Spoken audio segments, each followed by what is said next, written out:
आज सत्ता के नशे के अंदर चूर हैं और जो सरकार पहले दिन गिरने लगी थी वो आज तक भी गिरती आ रही है। प्रश्न काल के अंदर इनके मंत्री जवाब नहीं दे पाते हैं कि कॉलेज स्तर पे कितने बच्चों की स्कॉलरशिप पेंडिंग है। मंत्री जी कह रहे मैं लिख के लाया हूँ, मैं घर आके बता दूं। अगर आंकड़े होते तो मंत्री जी तुरंत बताते। बिजली पानी सरकार की सबसे पहली प्राथमिकता होनी चाहिए। आज इन लोगों की क्या तैयारी है बिजली को लेकर? 24 घंटे का नाम लेने वाली सरकार 15-16 घंटे बिजली दे रही है। हमें सरकार की तरफ से आश्वस्त किया गया था, अध्यक्ष जी की तरफ से आश्वस्त किया गया था कि बिजली पे चर्चा जरूर कराएंगे। सरकार डर के भाग गई। देखिए, आज विधानसभा के इस सत्र का आज अंतिम दिन है और जो सरकार पहले दिन गिरने लगी थी वो आज तक भी गिरती आ रही है।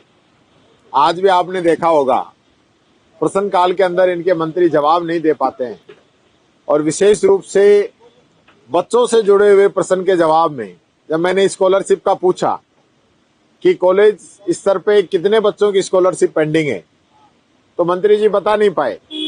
मैंने पूछा 24-25 और 23-24 दोनों ही सत्रों की SC ST OBC MBC SBC EWS की कितनी स्कॉलरशिप पेंडिंग है। मंत्री जी कह रहे मैं लिख के लाया हूं, मैं घर आके बता दूंगा। ये तो अच्छा है कि घर आके बता रहे हैं, पर हकीकत आप सब लोग समझ रहे हैं। अगर आंकड़े होते तो मंत्री जी तुरंत बताते। ये इस सरकार की हालत है। सबसे महत्वपूर्ण बात मैं कहना चाहूंगा, बिजली पानी सरकार की सबसे पहली प्राथमिकता होनी चाहिए, लेकिन ये सरकार बिजली पे चर्चा कराने से बच रही है और बिजली पे चर्चा ही नहीं, सप्लीमेंट्री प्रश्न पूछने से भी हमें रोका जा रहा है।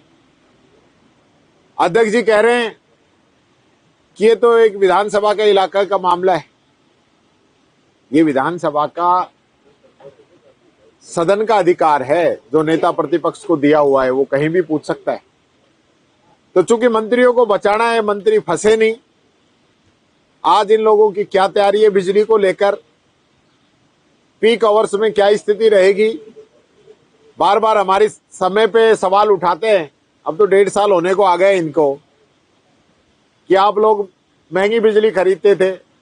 100 बातें कहते हैं, पर हमने चाहे महंगी बिजली खरीदी हो, जनता को अंधेरे में नहीं रखा। आज जो स्थिति इस सरकार में बन रही है, 24 घंटे का नाम लेने वाली सरकार 15-16 घंटे बिजली दे रही है।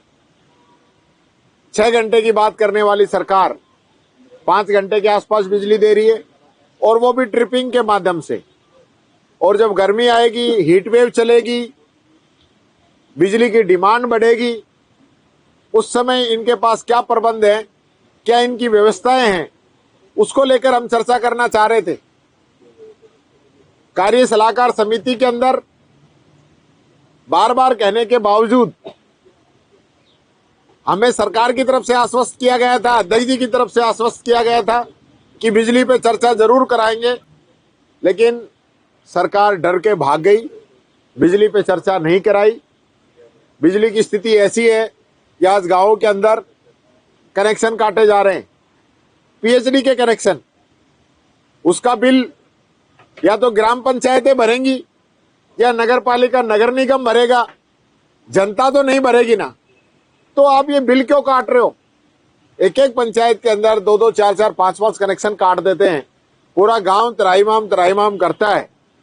और ये लोग आज सत्ता के नशे के अंदर चूर हैं, इसलिए इनको जनता की आवाज समझ में आ नहीं रही है। मैं ये कहना चाहूंगा, यही वो जनता है जो राजनीति के अंदर हमारी माई बाप होती है, लेकिन सत्ता के अंदर आते हम लोग इनको भूल जाते हैं। इसका सबक आने वाले समय में जनता इनको जरूर सिखाएगी। देखिए, सप्लीमेंट्री पूछना मेरा अधिकार है, विपक्ष का अधिकार है, जो आसन के द्वारा ही तय किया गया है। आपने 3 पूछ लिए, 4 पूछ लिए, 5 पूछ लिए, इससे कोई मतलब नहीं है। आप यहाँ कोई क्लास चल रही है क्या जो सत्ता पक्ष जवाब दे दे, कोई पूछे ही नहीं और सब ठीक हो गया? यहाँ कोई किताब पढ़ने के लिए, आंसर पढ़ के बांटने के लिए थोड़ी आते हैं। यहाँ जो भी क्वेश्चन लगता है उसका मैसेज पूरे राजस्थान के अंदर जाना चाहिए। मंत्री का विभाग में क्या काम है ये भी पता चलना चाहिए। जिस माननीय सदस्य ने क्वेश्चन लगाया है उसकी गंभीरता क्या है, उसका फायदा पूरे राजस्थान को जो लोगों को मिलना चाहिए, उस चीज पे तो ध्यान नहीं है। बस चलो चलो चलो, जल्दी चलो जल्दी चलो। कोई बस थोड़ी निकल रही है। 2 क्वेश्चन कम लग जाएंगे।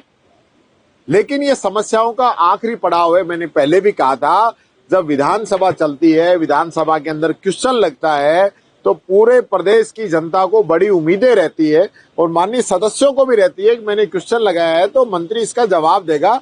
और ये कहना कि भाई आपकी पसंद का जवाब नहीं आएगा, हमें हमारी पसंद नहीं चाहिए। हम जो क्वेश्चन लग रहा है, आज इन्हीं के सदस्य क्वेश्चन लगा रहे थे। उदयपुर का जो क्वेश्चन है, इन्हीं के सदस्य कह रहे हैं कि हमारी बिजली पूरी नहीं आ रही। मैं तो उसी का पूछ रहा था कि ओवरलोड की आपकी क्या प्लानिंग है, नहीं पूछने दिया।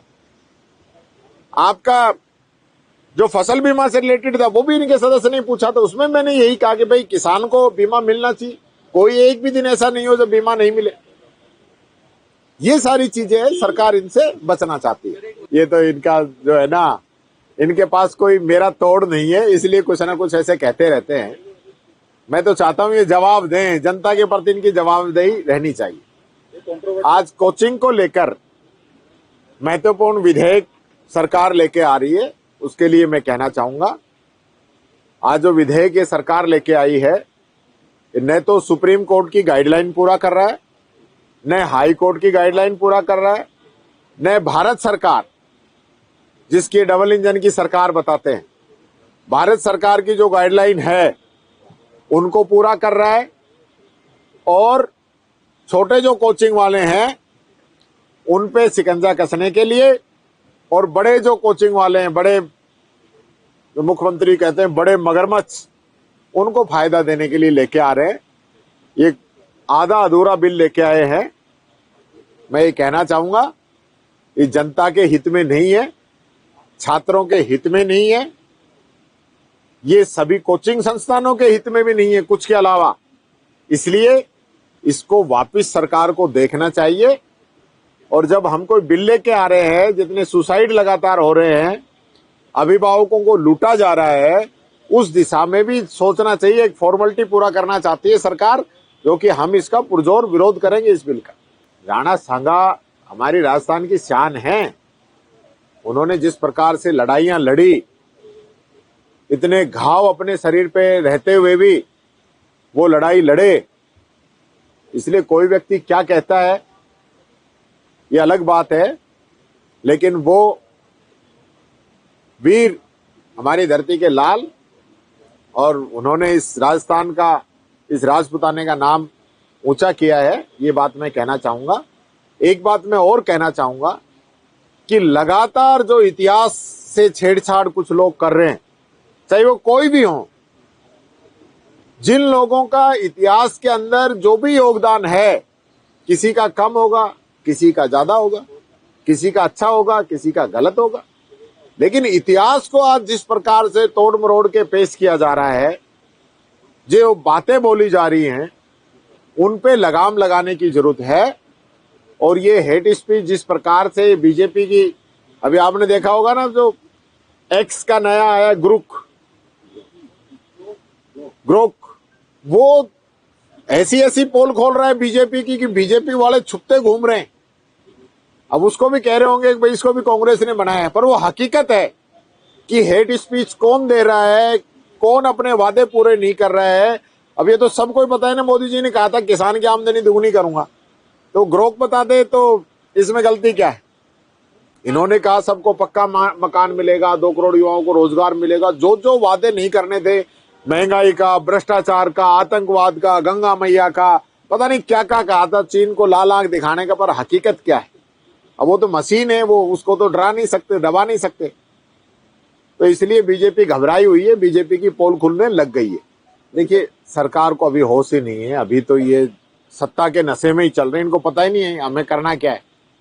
ये अंदर देख तो रहे हो आप, इनके मंत्रियों को क्या जवाब दे रहे, ये नहीं पता हमें करना क्या है। कांग्रेस ने बोर्ड बना दी इसलिए नहीं भरेंगे, वाह भाई वाह, ये क्या बात होगी। कई ऐसी चीजें हैं जो वसुंधरा जी ने पालनहार योजना शुरू की थी, और जिस दिन पालनहार योजना शुरू की उसमें 3000 मेंबर थे, उसके लाभार्थी थे। हमारी सरकार ने उसको बढ़ा के 6.25 लाख पहुंचा दिया। स्कीम अच्छी थी, हमें आगे चलानी चाहिए। आज ये लोग सिर्फ इस नाम पे इंदिरा गांधी शहरी रोजगार गारंटी इन लोगों ने बंद कर दी। इंदिरा गांधी अन्नपूर्णा किट इन लोगों ने बंद कर दी, हमारे स्मार्टफोन योजना इन्होंने बंद कर दी। ऐसी कितनी योजनाएं 20 से 25 के बीच में योजनाएं हैं जो इन लोगों ने बंद कर दी, जिनका सिर्फ इसलिए कि ये कांग्रेस की योजनाएं। तो इसलिए ये सरकार की मंशा साफ नहीं है। अभी तो पता ही नहीं है करना क्या है। चिट्ठी पर्ची का इंतजार रहता है, दिल्ली से पर्ची आ जाएगी तो कल ही बोर्ड बना देंगे ये।